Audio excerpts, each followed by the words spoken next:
CNN News, Congo number one TV, votre site d'information.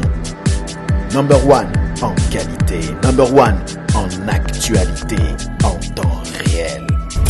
Talanga bien, talanga bien, talanga bien. Congo number one, site munene, satellite. Et je contrôle le site tout ya poto.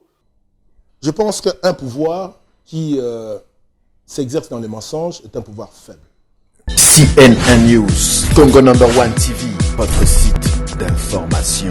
Monsieur Thomas Louaka, originaire du Maniema, n'a fait aucun effort pour implanter les MLC au Maniema. Les MLC n'ont même pas un bureau au Maniema.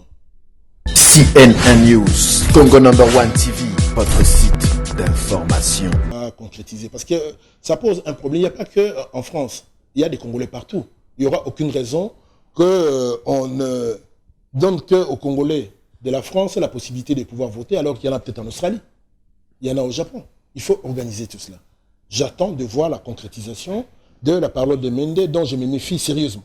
Nous sommes les Congolais, nous mourons Congolais, prêts pour la patrie, pour notre beau pays. Nous sommes les Congolais, nous mourons Congolais, prêts pour la patrie, pour notre beau pays. Congo, Congo, Congo, Mokaya Nzambe.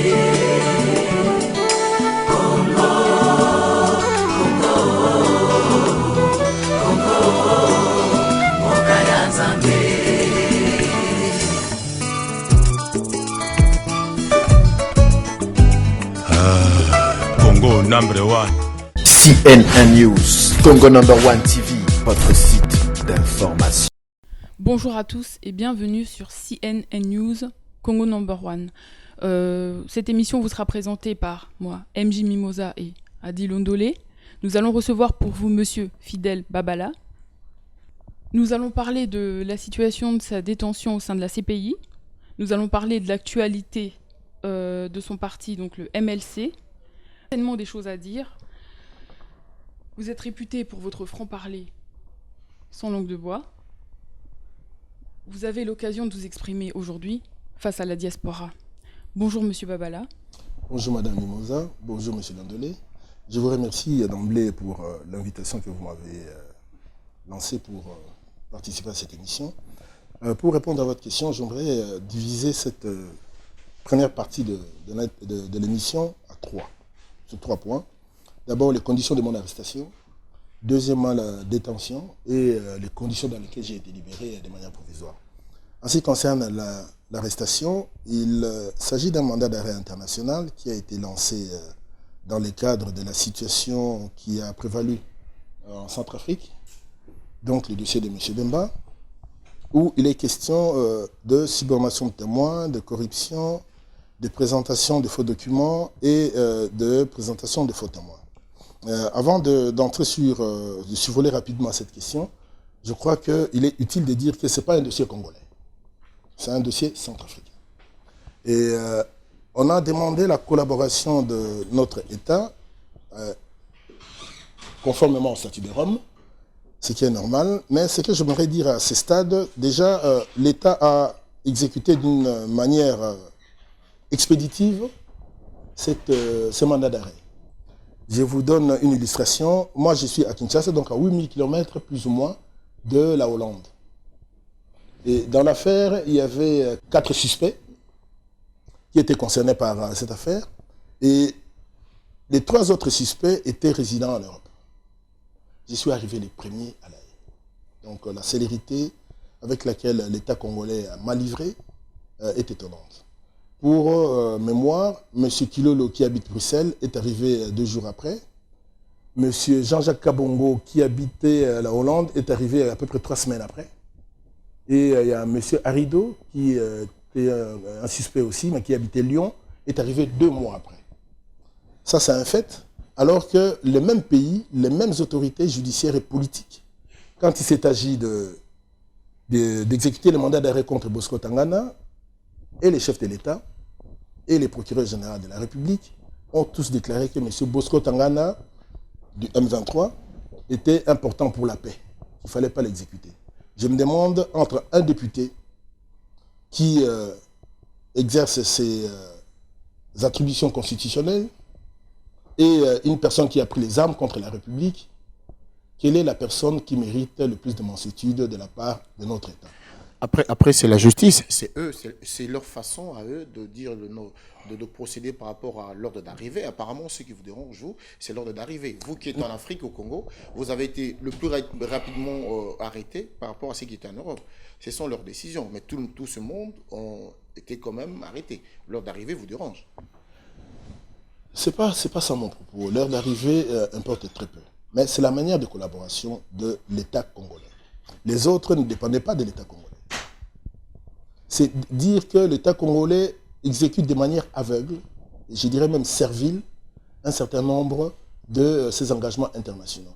Je vous parle des engagements souscrits dans le cadre du statut de Rome, qui n'annulent pas, qui sont complémentaires par rapport aux attributions légales internes. Parce qu'un engagement à caractère législatif extérieur entre dans l'ordre juridique interne. Ça veut dire qu'on doit pouvoir respecter aussi les conditions, les privilèges et immunités à l'intérieur. Épuiser la procédure à l'interne avant d'exécuter un mandat. Ça, c'est un premier point. Le deuxième point, c'est l'heure à laquelle on est venu m'arrêter, à 2h40 du matin. Avec un déploiement militaire assez impressionnant. Tous les quartiers étaient bouclés. On a vu bouclés avec lance-roquettes, lance-grenades, kalachnikov et des cagoules. Si le gouvernement ou les forces de l'ordre faisaient les mêmes zèles pour mettre fin au phénomène Koulouna, je crois que le pays avancerait. S'ils avaient déployé la même ardeur au niveau du Kivu ou des Béni, aujourd'hui, on ne déplorerait pas les morts qu'on déplore aujourd'hui. Bref, j'ai été livré à la CPI, on m'a amené au centre de détention de Scheveningen, où j'ai purgé, je suis resté pendant 11 mois. 11 mois, oui. Et là aussi, je reviens en ce qui concerne l'État. Mon État, je suis un député élu à 2 reprises, et député de Kinshasa, spécialement de la Tchangou. L'État, de manière tout à fait, je dirais, contre l'éthique ou même l'honnêteté intellectuelle, l'État, par le biais du procureur général, à 2 reprises, de Madame la ministre de la Justice, à 2 reprises, ont déclaré que mon retour au pays occasionnerait des troubles à l'ordre public. Ce qui est un mensonge, et que mon arrestation aussi a occasionné des troubles à l'ordre public. J'aimerais là dire quelque chose de fondamental. Je pense qu'un pouvoir qui s'exerce dans les mensonges est un pouvoir faible. Monsieur Babala, 2 choses. Ce n'est pas l'État congolais qui vous a arrêté. Ce n'est pas l'État congolais qui vous a arrêté. L'État congolais a composé quand l'arrestation est internationale. Quand ils ont juste accompagné. Ce n'est pas l'État congolais qui vous a arrêté. Ce n'est pas l'État congolais qui vous a condamné pour vous ramener là-bas. Ils ont juste accompagné. Monsieur Londolé, je crois qu'il faut lire les statuts de Rome. Si vous permettez, quand vous me posez une question, vous me laissez aller jusqu'au bout et puis vous poserez des questions de précision. Comme ça, on peut bien se comprendre. Je crois que l'État congolais a procédé à l'arrestation à la demande de la Cour pénale internationale. Donc ça veut dire que tout ce qui concerne l'exécution de ces mandats à l'interne, c'est-à-dire au niveau de l'État congolais, est de la responsabilité de l'État congolais. Et deuxièmement, quand il s'agit de libérer de manière provisoire ou définitive, il est de coutume et même des règles au niveau de la CPI d'adresser une correspondance à l'État qui est concerné. Ne pensez-vous pas que pour votre retour, la police ou bien ils ont juste fait ce qu'on appelle une prévention en disant que vous êtes quand même un leader de MLC? Ce n'est pas une question de prévention, ce n'est pas une question de police. Ils se sont peut-être dit aussi le retour de M. Babala, qui est un leader, qui n'est pas n'importe qui. Son retour pourra peut-être créer des choses. Laissez-nous le temps d'organiser ça pour que vous reveniez. À la fin, vous êtes comme retourné. Et vous êtes très, très bien accueilli aussi. Vous avez vu au salon d'honneur. Cette lecture, pour vous, ça ne tient pas? Monsieur Londolé, je crois que la bonne lecture est que l'État congolais s'est opposé à mon retour.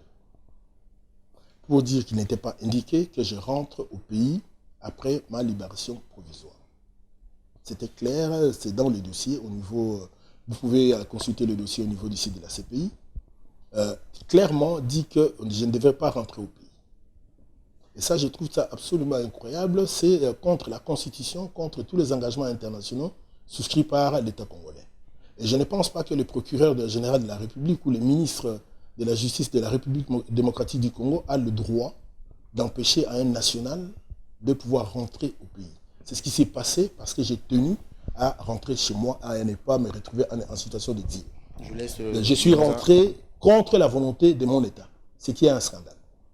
Le 27 novembre 2013, lors de votre comparution, vous avez clamé haut et fort votre attachement et votre amour pour votre pays, le Congo. Quel a été votre ressenti quand vous avez justement été rejeté, refusé de retourner chez vous? Vous êtes retrouvé comme un apatride finalement. Madame, une première chose, je dois affirmer haut et fort que j'adore mon pays. Les ressentis, c'est en fait un sentiment, je ne dirais pas de déception parce que je m'attendais à une telle réaction de la part de notre gouvernement pris dans toutes ses composantes, en ce compris l'office du procureur général de la République. C'est une honte de voir cette attitude, une politique basée sur le mensonge, sur de contre-vérités et sur le déni même d'un certain nombre des attributions constitutionnelles reconnues à un certain nombre d'organes.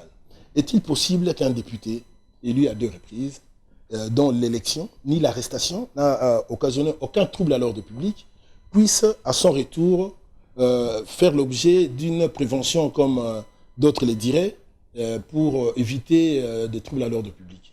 La preuve, je suis rentré, il n'y a eu aucun trouble à l'ordre public. Je pense que cette question sera réglée au moment opportun et je me réserve le droit d'attaquer l'État à travers le procureur général de la République et Madame la ministre de la Justice. Et ça, je le ferai au moment opportun. Et j'avais promis, c'est l'occasion aussi, puisque l'émission sera vue à Kinshasa, j'avais promis aux Congolais de pouvoir m'exprimer à partir du 11 novembre de l'année écoulée. J'ai pris un temps de réflexion. Je pense qu'à mon retour au pays, je vais m'exprimer vis-à-vis de la population congolaise sur tous ces sujets-là. Vous êtes actuellement en liberté provisoire. Qu'en est-il de votre situation? Pensez-vous être relaxé totalement? Pour répondre à cette question, je crois qu'il est bon de pouvoir faire un rétroacte sur les préventions qui ont été mises à ma charge. Quand on a moi délivré les mandats d'arrêt, il était question de 4 préventions. Il y avait la corruption des témoins, il y avait la subornation de témoins, il y avait des faux documents et la présentation de faux témoignages. Je vais commencer par les derniers. Pour faire un faux témoignage, il faut être un témoin. Je ne le suis pas. Pour présenter des faux documents, il faut être partie au procès. Je ne le suis pas. Pour suborner un témoin, il faut le connaître et connaître d'abord non seulement l'identité des témoins. Vous savez tous que les témoins qui déposent à la CPI se déposent sous un anonymat total. Deuxièmement, il faut connaître les thèmes sur lesquels ils vont déposer. Tous les témoins ne disent pas la même chose. Même s'ils ont vécu les événements de manière directement, ils ne disent pas la même chose sur le même sujet. Donc, les thèmes, je ne les connaissais pas, je ne connaissais pas l'identité, donc il était quasiment impossible que je puisse prendre contact avec eux. Impossible, je ne les connaissais pas. Il reste la corruption. Pourquoi parle-t-on de corruption dans les cas qui me concernent? Vous savez tous que M. Bemba n'a pas bénéficié de l'aide judiciaire, parce que ses biens ont été saisis. Et que la CPI considère que M. Bemba n'est pas dans une situation d'indigence.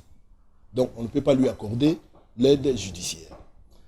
Étant un ami de M. Bemba, de longue date, on a quasiment fait des études ensemble en Belgique, et étant son directeur de cabinet, étant aussi le chef de mon parti, je suis chargé de coordonner tout ce qui concerne l'assistance au président national du MLC.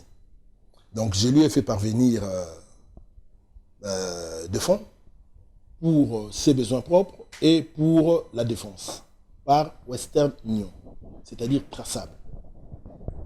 Et le bureau du procureur considère que là, c'était une participation à une tentative de corruption, sans pour autant prouver la réalité de la corruption, qui a été corrompue et pourquoi.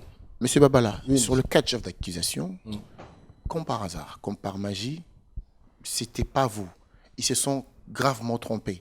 Je me dis, s'ils se sont trompés, donc ils vous doivent. Vous devez, on doit d'abord vous redorer votre blason parce que vous étiez arrêté de manière manu militari. Donc ils sont censés faire quelque chose, même vous dédommager.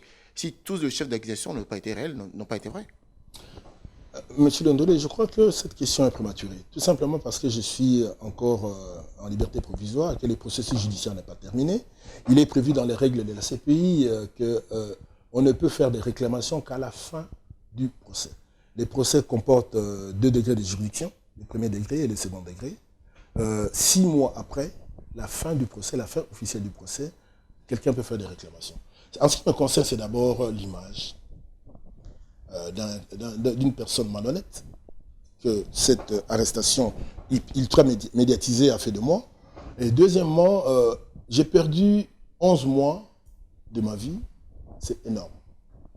J'ai manqué à ma famille, j'ai manqué à mes amis politiques, je n'ai pas pu exercer mon mandat pendant 11 mois. Ces questions seront réglées au moment opportun. Je me réserverai tous les droits, non seulement contre la CPI et contre mon État.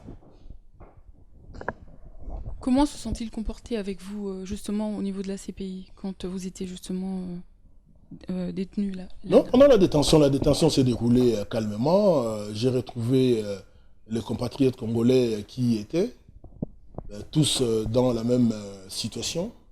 Nous avons sympathisé, on a tissé des liens assez intéressants et étroits.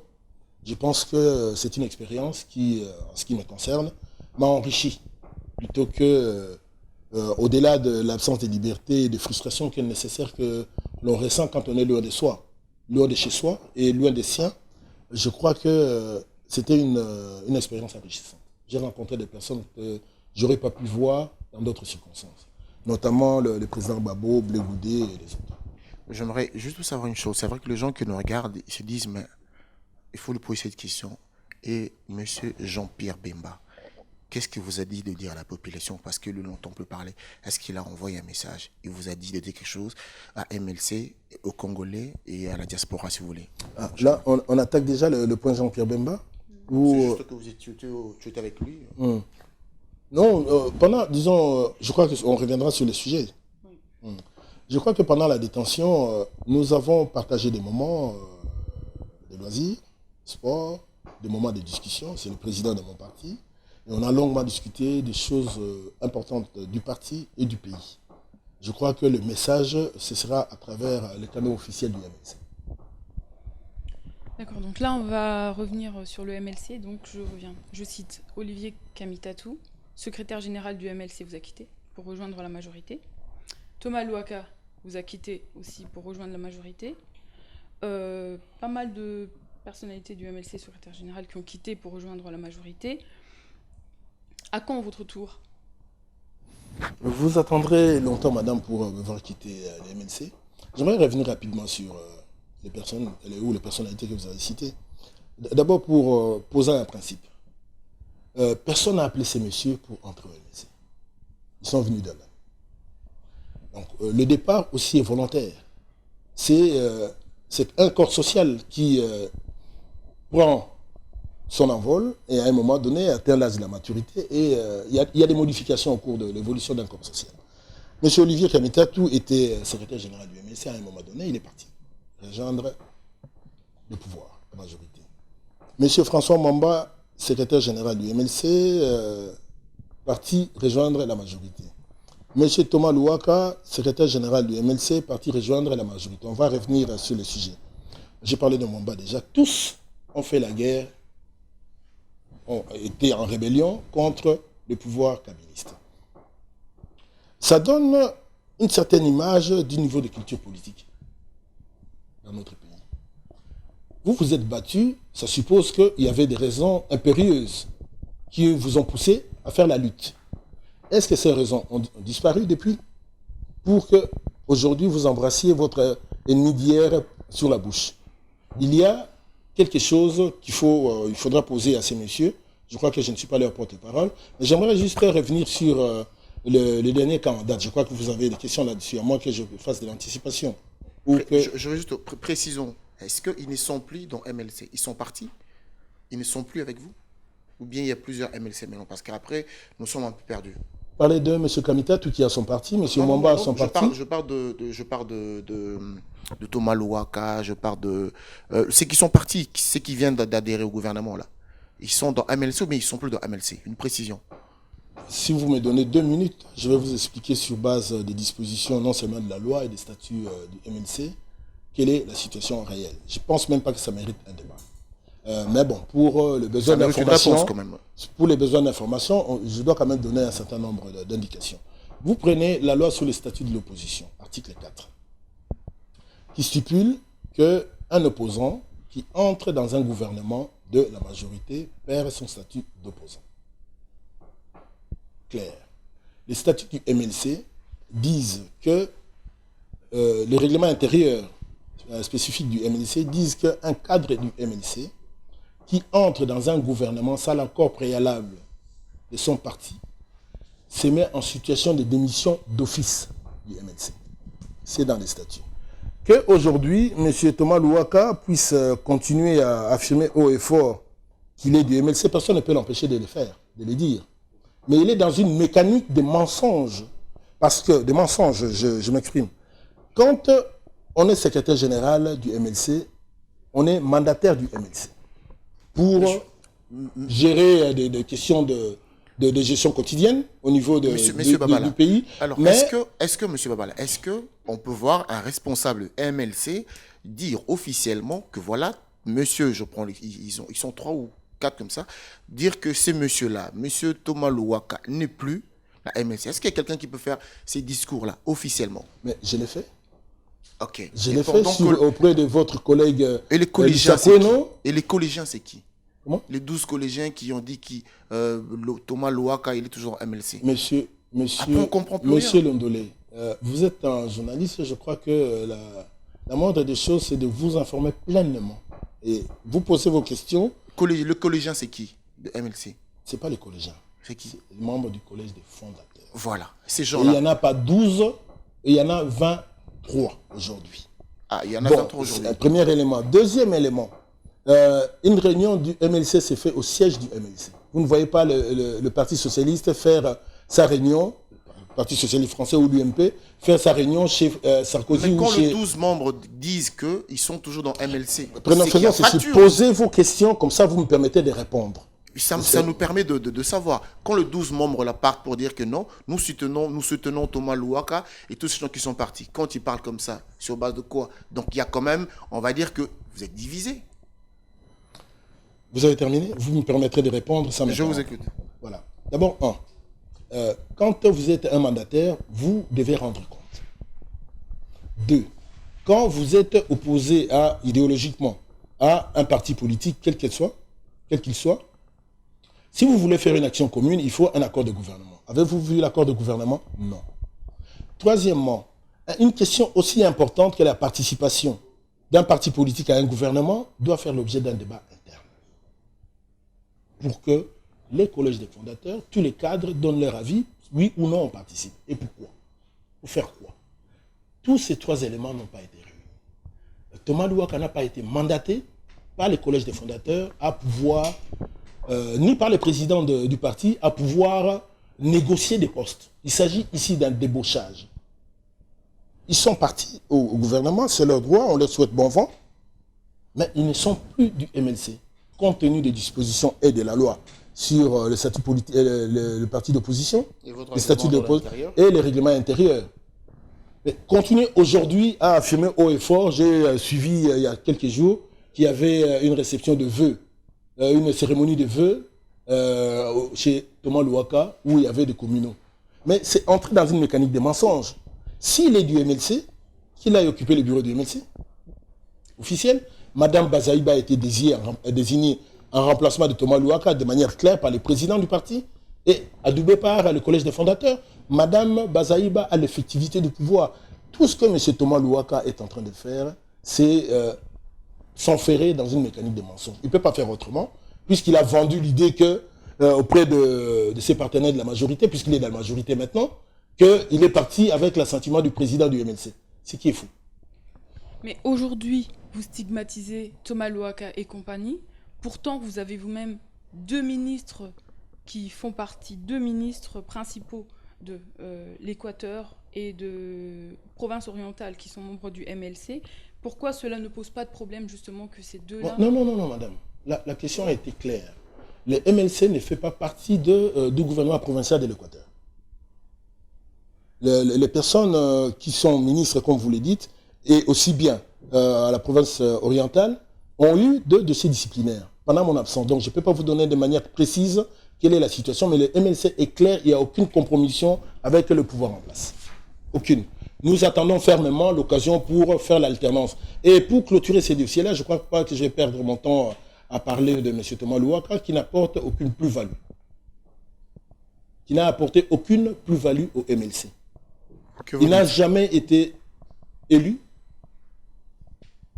En 2011, il n'a pas été élu. En 2006, il a été élu grâce aux voix de M. Bombolé, Adam Bombolé. Et M. Thomas Louaka, originaire du Maniema, n'a fait aucun effort pour implanter les MLC au Maniema. Les MLC n'ont même pas un bureau au Maniema, ni un élu provincial ou national. Ce n'est que maintenant que vous voyez ça. Pendant qu'il était secrétaire général, vous ne voyez pas, ce n'est que maintenant. Oh, on a vu. Et vous n'avez jamais parlé. Ça a toujours posé un problème de sa légitimité en tant que secrétaire général. Si vous suivez bien l'actualité, j'espère que vous le suivez bien. Si vous suivez bien l'actualité, ce n'est pas seulement maintenant. La crise qu'il y a eu avec notre collègue Jean-Lycée Boussa, c'était la contestation de la légitimité de M. Thomas Louaka comme secrétaire général. Un non-élu qui n'avait aucune légitimité à pouvoir diriger les élus. Nous allons arriver maintenant sur le problème qui concerne le pays, donc la révision constitutionnelle. Il semblerait qu'il y ait un projet de révision de constitution. Comment l'opposition se prépare-t-elle à faire face à un tel échec?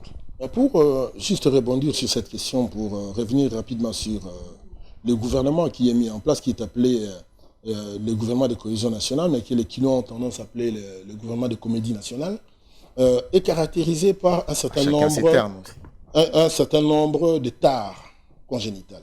D'abord, le mensonge. M. Thomas Louaka est entré là-bas sur base d'un mensonge. Il va continuer à gérer les mensonges et à porter la paternité de ces mensonges. Deuxièmement, c'est un gouvernement qui est composé de plusieurs tendances. Il n'y a aucun accord politique qui existe. On se pose la question, entre ces tendances, on se pose la question, quel est finalement l'objectif de ces gouvernements? Quand vous voyez la composition de ce gouvernement, le deuxième défaut, c'est en fait des copinages. Il y a un vice-ministre de la coopération qui est le beau-fils de M. Kengo Wadondo, président du Sénat. Quel est son rôle? Quelle est son activité politique? Quelle est la motivation principale de son entrée au gouvernement en dehors du fait d'être le beau-fils de Kengo? Troisièmement, il y a une jeune dame, sortie, je crois, l'année dernière, de faculté catholique, il y a 25 ans, qui est ministre. À quel titre? Et pour quel parcours politique? Donc, vous voyez, quand vous voyez qu'on conçoit les choses de manière, je dirais, nébuleuse, on produit finalement une sorte de bâtard, dont on ne sait pas finalement quel sera le parcours. Parce qu'à 25 ans, on ne peut pas être un ministre. Cher ami, je crois que... et quand on est neveu de Kengo Wadondo, on ne peut pas travailler. Être ministre, c'est l'aboutissement d'une action politique. Je ne pense pas qu'on puisse être ministre à la légère, parce que chez nous, on a tendance à banaliser beaucoup de choses, avec la fameuse expression « chancelo kopamba ». Je crois qu'il faut arrêter ça. Si nous voulons avoir des valeurs, si nous voulons avoir des valeurs et défendre des valeurs, je crois qu'il y a mieux à faire que de faire de l'à peu près. C'est la pause.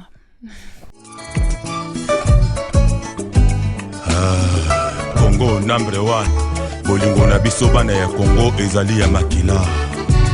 Congo number 1. Congo number 1. CNN1 News. Votre chaîne de télévision sur le net.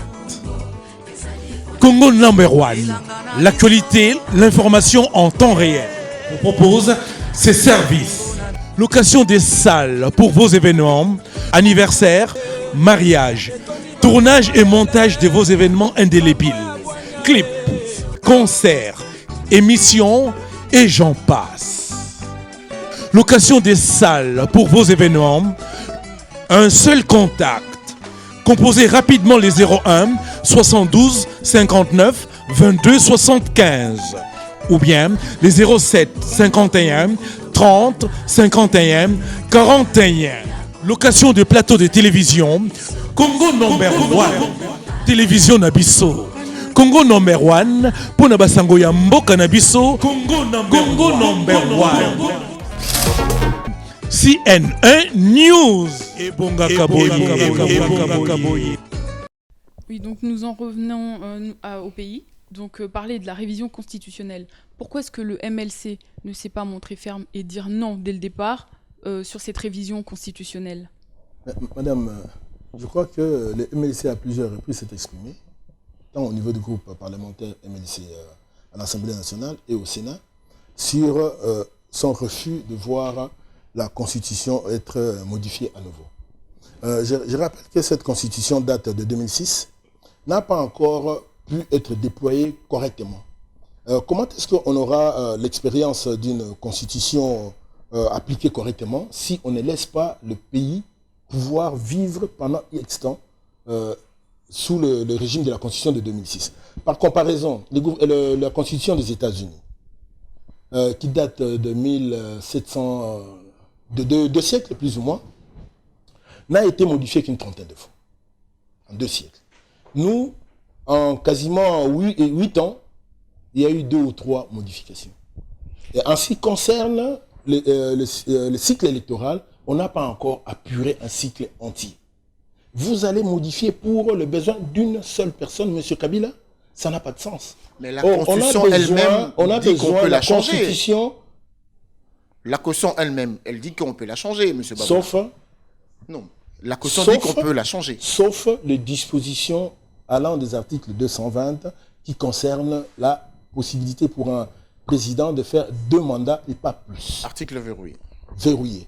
Il y a un certain nombre, je crois, il doit y en avoir une demi-douzaine de dispositions qui sont verrouillées par la Constitution elle-même pour faire de ces pays, de donner une chance à ces pays d'avoir une gouvernance démocratique.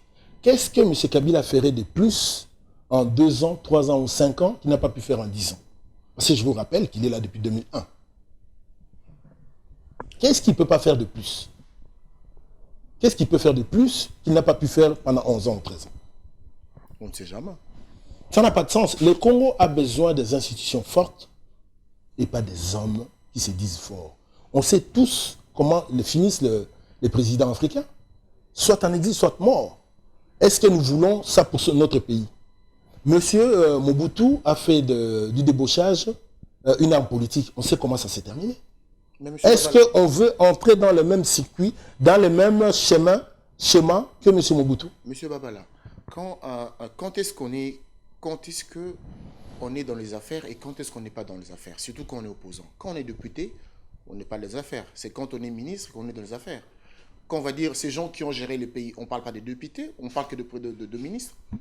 Monsieur Londele, je crois que la Constitution fait une répartition des rôles très claire. Il y a l'exécutif qui est chargé de gérer les pays au quotidien et de prendre des décisions importantes avec le président de la République. Le Parlement est là pour légiférer. Et l'opposition spécialement, c'est pour contester et dénoncer. Mais quand le président Etienne Tshisekedi dit que nous, l'UDPS, on ne va pas aller au Parlement, il est en porte-à-faux? Mais je ne vais pas émettre un avis sur le président Etienne Tshisekedi, dont je reconnais l'importance dans la démocratisation. Cela étant précisé, les décisions qu'il prend ne l'engagent que lui et engagent l'UDPS. Je ne m'exprime pas là-dessus. Voilà, donc être député aussi, c'est être dans les affaires. Quand l'UMP, ici en France, est au Parlement et au Sénat, ils sont comptables de la gestion socialiste du gouvernement. Là, on risque de faire 2 poids, 2 mesures. Ça n'a rien à voir avec nous, vous le savez bien. C'est exactement la même situation. Pas du tout. Bon, c'est votre droit. Moi, je pense que c'est exactement la même situation. Comment l'opposition se prépare-t-elle à faire échec à un tel projet? D'abord, il y a la Constitution elle-même qui doit être défendue. Jusque-là, il n'y a aucun projet ni proposition de modification de la Constitution. Il n'y en a pas. Ce n'est pas encore déposé. Là, l'Assemblée nationale, le Parlement dans son ensemble, est en session extraordinaire. Dans l'ordre du jour, il n'est pas question d'une modification constitutionnelle. Je crois que la question est prématurée, mais elle mérite quand même d'être posée pour connaître en fait la motivation de forces politiques à l'interne en ce qui concerne cette probabilité. De manière générale, tous les Congolais refusent, la grande majorité des Congolais refusent une modification de la Constitution pour permettre à M. Kabila de briguer un troisième mandat. Lui-même ne s'est pas exprimé sur les sujets. Donc c'est une hypothèse d'école. Très bien. Il n'y a pas encore eu de recensement d'identification. Pensez-vous qu'il soit possible d'aller aux élections dans de telles conditions ? Nous avons déjà au niveau du pays, depuis la démocratisation et l'organisation des élections, on a organisé les élections présidentielles et législatives 2 fois. Comment a-t-on fait ces élections alors qu'il n'y avait pas de recensement? Tout simplement, je vais vous répondre par une position de principe. Le vote au Congo n'est pas obligatoire. Ça veut dire que personne n'est obligé d'aller voter. C'est volontaire. La personne qui veut participer comme électeur à une élection s'inscrit dans une liste électorale. La question importante est de savoir est-ce que les listes électorales sont fiables, les enrôlements sont fiables ou pas. Ça n'a rien à voir avec les recensements, qui, je rappelle, est une obligation pour tout gouvernement de savoir qui vit sur son territoire. Ça concerne aussi bien les nouveau-nés, les étrangers et des personnes qui sont incapables d'exercer leurs droits. C'est l'ensemble de la population. Je me demande quel est le lien que le PPRD et le président de la République fait entre élections au NIP, avec le professeur Loumanou, entre le NIP et les élections. La loi actuelle dit tout simplement qu'il faut connaître les données démocratiques avant de faire le découpage des circonscriptions. Comment est-on arrivé à le faire lors des 2 précédentes élections? Par l'enrôlement. Le lien entre les recensements et les élections est un lien tout à fait superficiellement créé par le PPRD pour essayer d'obtenir une prolongation de la période. Nous voulons avoir les élections en 2016 ainsi que le prescrit la Constitution qui dispose plutôt que les élections doivent être organisées 90 jours avant la fin du mandat présidentiel en cours. C'est ce que nous attendons qu'il soit appliqué par les forces politiques et les forces institutionnelles de notre pays. Heureusement que MLC, ils ont des ministres, donc ils vont gérer ça. Monsieur Londolé, j'apprécie modérément en tout cas ce genre d'humour. Le MLC n'a pas de ministre au gouvernement. Il y a des personnalités issues du MLC qui sont au gouvernement, mais qui n'ont plus de lien avec le MLC. Je vous rappelle que quand vous regardez la liste de ministres, il doit y avoir entre 8 et 16 ministres issus du MLC, qui sont passés par le MLC. Donc le MLC officiellement n'est pas dans le gouvernement. Le ministre Tamboué, Olivier, Kamitatou, XYZ sont dans le gouvernement, ils sont passés par le MLC. Mais ils n'ont pas l'étiquette MLC. Moi, j'aimerais en venir un petit peu à cette question qui pose problème aussi. C'est la nationalité, justement. Quelle nationalité doit avoir le président du Congo? Doit-il avoir spécialement la nationalité congolaise pour les futurs présidents qui éventuellement veulent se présenter? La Constitution dispose qu'un président de la République doit être de père et de mère congolais. Et la question de la nationalité est hyper sensible. Nous, au MLC, nous avons une autre vision du caractère exclusif de la nationalité congolaise. Nous souhaiterions qu'on soit un peu plus souple en ce qui concerne le caractère exclusif de la nationalité congolaise. Mais pour rebondir sur la question en ce qui concerne les présidents de la République, c'est vrai qu'il faut qu'ils soient des pères et des mères, mais je me pose la question, comment est-ce qu'on est arrivé à accepter la candidature de M. Kengo Adondo comme candidat président de la République et de proclamer ses résultats, alors que des autorités publiques, on sait que au moins un de ses descendants n'est pas congolais. Et comment on a accepté la candidature de M. Jean-Pierre Bemba? Jean-Pierre Bemba est de père et de mère congolais. C'est entendu. C'est entendu et clairement entendu. Ok. Voilà. C'est les gens qui nous regardent qui vont juger. Ça voudra dire... C'est un débat pourquoi on parle de Portugal alors? Quand on parle de Posez la question aux personnes qui parlent de Portugal. Ils ont inventé comme ça, ils disent ça comme ça.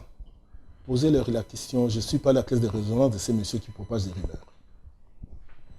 Aujourd'hui, la diaspora a le droit de vote au niveau de l'ambassade qui a été annoncé par M. Lambert Mende.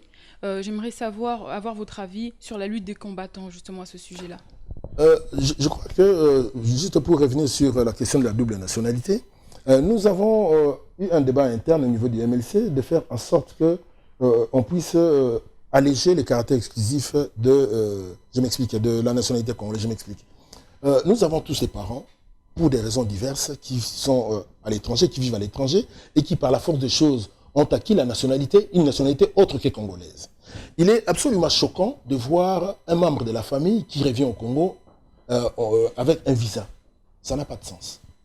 Et le développement du monde aujourd'hui veut qu'il y ait une fluidité de changement, de contact avec les gens. Pourquoi les Congolais sont-ils frileux pour considérer que la nationalité congolaise doit être exclusivement réservée aux personnes qui sont des pères et des mères, alors que la même constitution et les mêmes lois reconnaissent la naturalisation? Ça n'a aucun sens. Donc il faut arriver à faire sauter les verrous pour permettre à la majorité de nos compatriotes qui vivent à l'étranger de pouvoir rentrer chez eux sans trop de tracas. Et cela dit, pourquoi on ne le fait pas maintenant? C'est la question que vous allez poser. Parce qu'il faut changer la constitution. On ne veut pas donner un prétexte à M. Kabila de dire, bon là, pourquoi on touche à la question de la nationalité, profitons-en pour régler un certain nombre de problèmes qui poseraient éventuellement la constitution actuelle. Donc cette histoire, cette question importante sera réglée, je l'espère, après 2016, quand on aura résolu la question de l'alternance. Monsieur Babala, aujourd'hui, député, MLC, qu'est-ce que MLC pense de députés, des ministres qui ont double nationalité? Ça, c'est faisable? Qu'est-ce que vous en pensez? Nous avons lors de la législature passée, posé cette question d'emblée.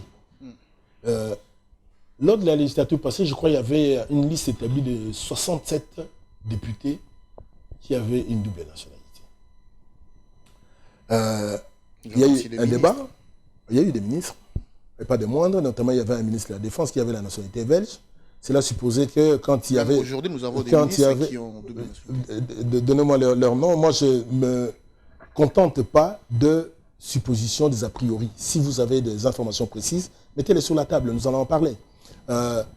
Donc, je parlais des députés qui, même aujourd'hui, il y en a un qui a la nationalité italienne, qui est reconnue, un métier. C'est la Cour suprême qui avait découvert qu'il avait une nationalité étrangère.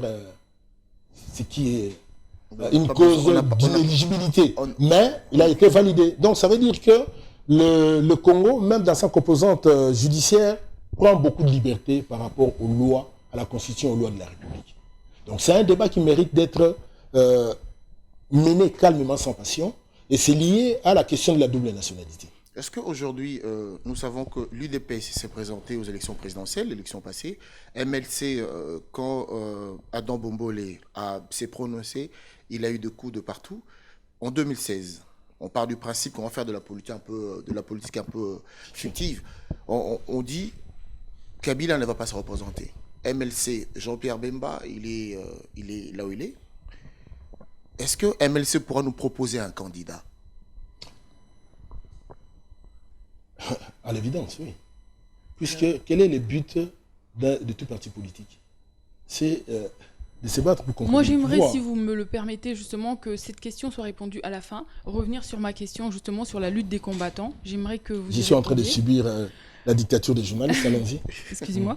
Donc, j'aimerais vraiment avoir votre avis sur la lutte des combattants, justement, qui ont gagné une première victoire sur le droit de vote à l'étranger.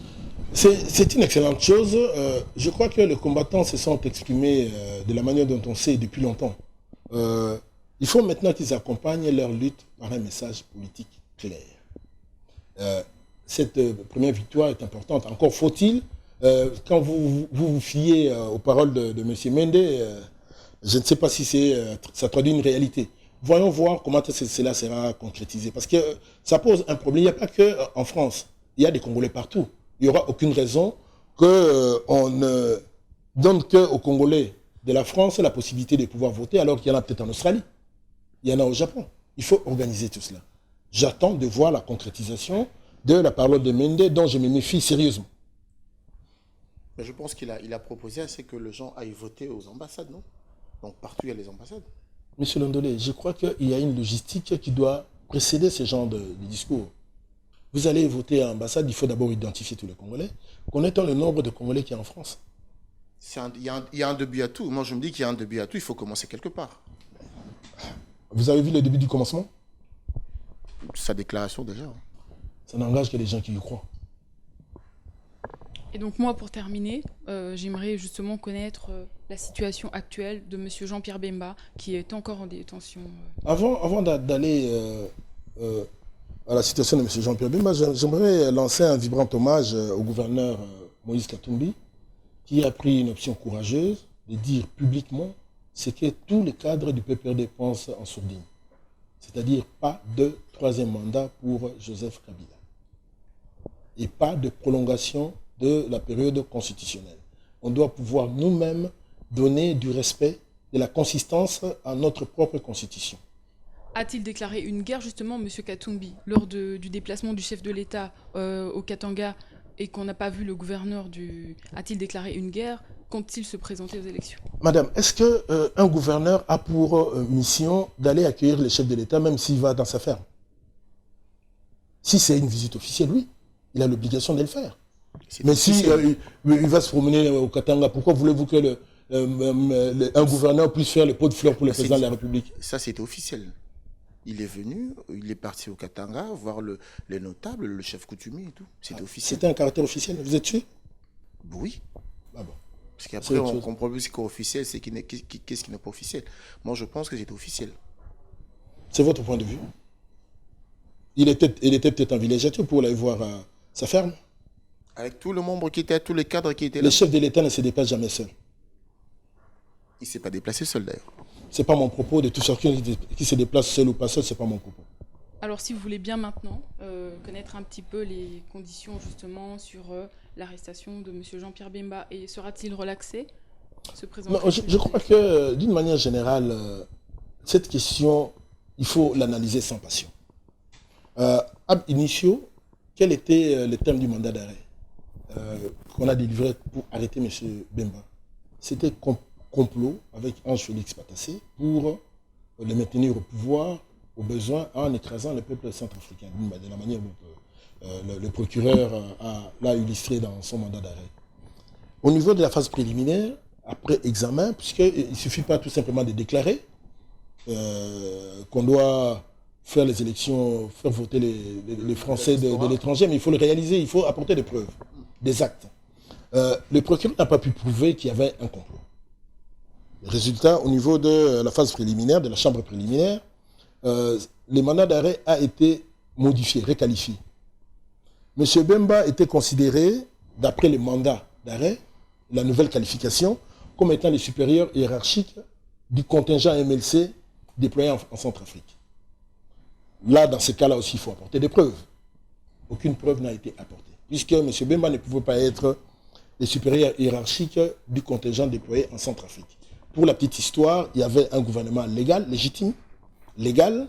Il y avait un ministre de la Défense, il y avait un général ou un commandant chef d'état-major de l'armée centrafricaine. M. Bemba ne remplaçait pas tous ces mondes-là pour être le chef de son contingent. Il a mis les contingents à la disposition. Il y a une théorie en droit international public qui considère que dans ces cas-là, il s'agit d'une resubordination de troupes. C'est la théorie qui est appliquée au niveau de l'OTAN et au niveau de l'ONU quand les pays contribuent à la création d'une force. MONUSCO, la force au Liban, la force de l'ONU au Liban.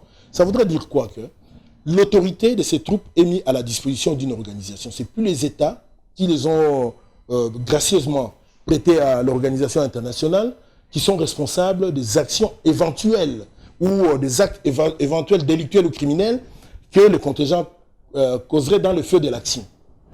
C'est le cas de M. Bemba.